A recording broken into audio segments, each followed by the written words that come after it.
Gonzalo N. Santos. Gonzalo Natividad Santos Rivera.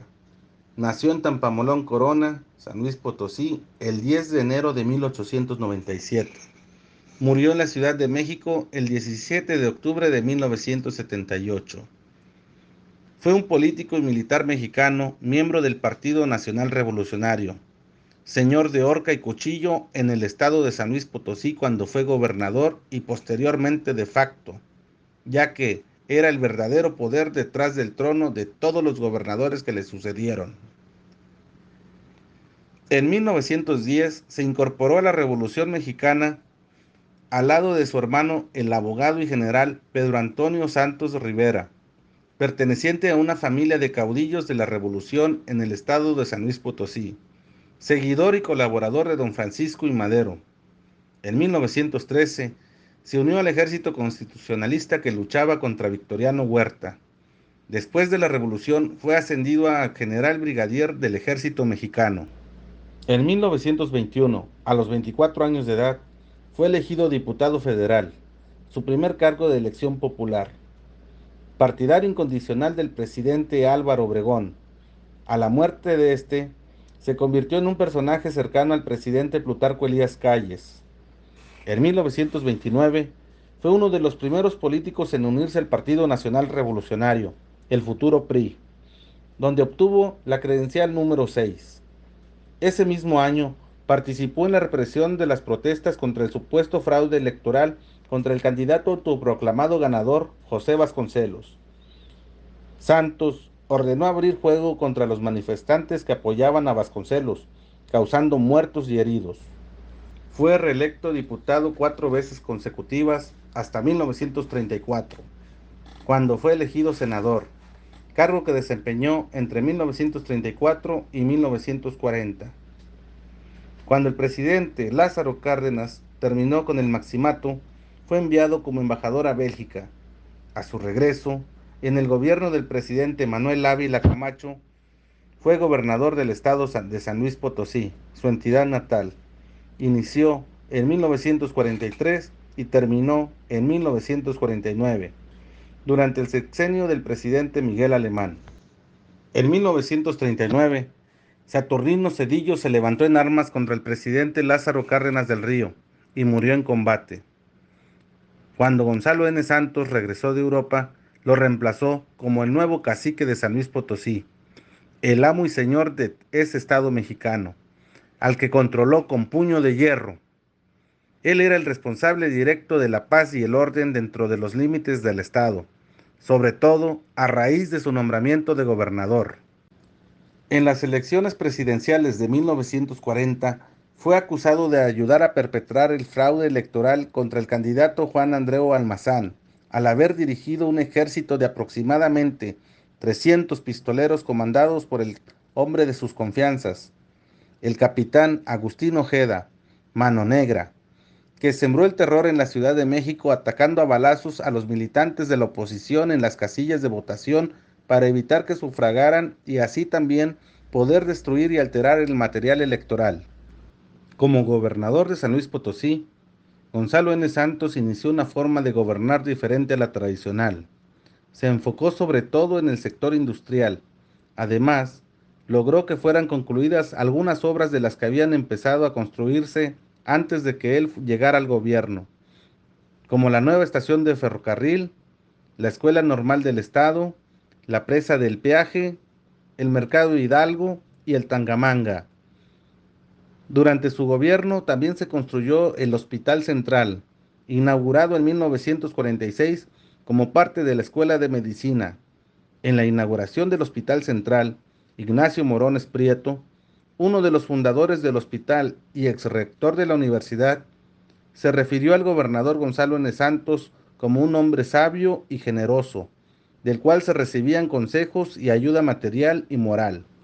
Ya para finalizar su segundo año como gobernador, declaró al poblado de Tampamolón Corona como capital del estado y los 3 poderes permanecieron en dicho lugar.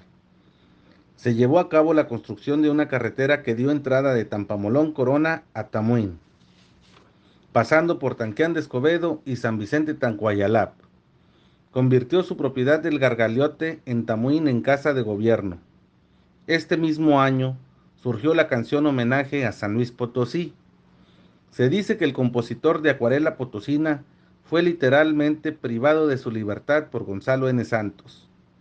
Al parecer, existían diferencias entre el entonces gobernador y el compositor jalisciense Pepe Guízar, quien recién había llegado a la ciudad tunera, y al conocer que el artista rechazó componer el tema, ordenó su arresto y lo mandó encerrar en una hacienda de la Huasteca Potosina. El compositor no tuvo otra para recuperar su libertad más que escribir la canción que se le había solicitado. Entonces muchos explican que Acuarela Potosina habla más de los estados vecinos que de las tradiciones del fantástico estado al que está dedicada.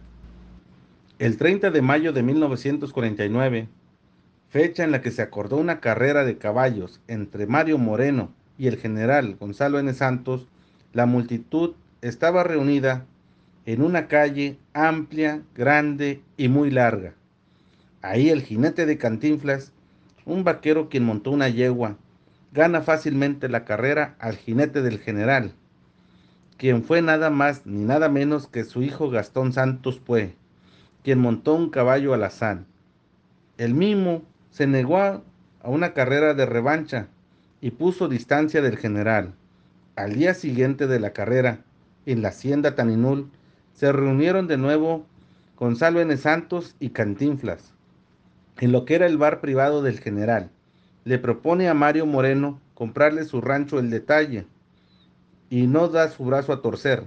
Le comenta que el dinero no importaba, que él la quería al precio que fuera, pero entre las bromas y los tragos Cantinflas no la quiso vender y le empieza a hacer bromas. Después de media botella de whisky, Gonzalo N. Santos, cacique de horca y cuchillo, y quien tenía mala copa, le propone una revancha a la carrera que había perdido un día antes, apostando su hacienda Taninul contra la hacienda El Detalle. Cantinflas le contestó: acabo de ganarte, ¿lo recuerdas? Si hubieras entonces apostado tu hacienda Taninul, El Detalle te habría ganado. El detalle está en tu caballo, mi chato, aduciendo en burla a que los caballos del general no eran tan buenos o no los mejores, lo que enfureció al entonces gobernador. Levantándose de su silla para gritos amenazar: a mí ningún peladito me va a venir a decir lo que tengo que hacer. Es mejor que de esta tierra te vayas o ya no la cuentas. Soy el gobernador y soy el alazán tostado. A partir de ese día, Cantinflas empezó a espaciar sus visitas a la Huasteca, a la que visitaba cada 15 días o a pasar la temporada de verano, hasta que definitivamente, por el año de 1952, recibió la última amenaza y ya nunca más volvió. Después de terminar su mandato como gobernador, siguió gobernando en la práctica, de facto, el Estado, ya que todos sus sucesores eran escogidos a dedo por él y se comportaban como títeres suyos.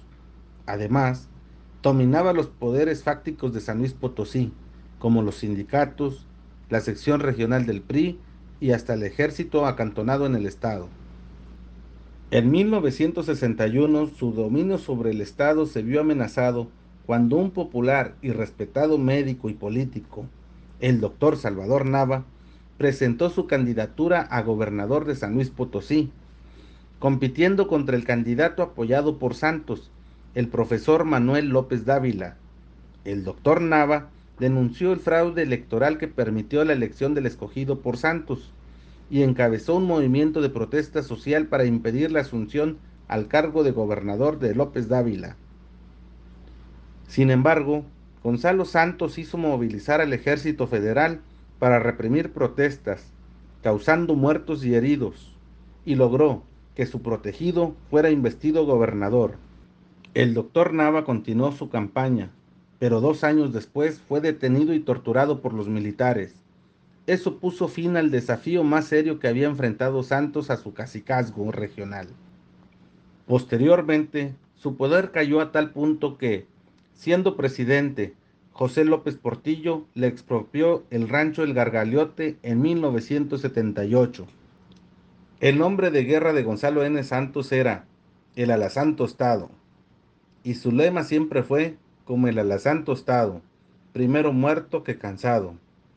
Reconocido como un símbolo de la corrupción en la política mexicana, son célebres su frase de la moral es un árbol que da moras y sus hierros, que aplicaba a sus enemigos.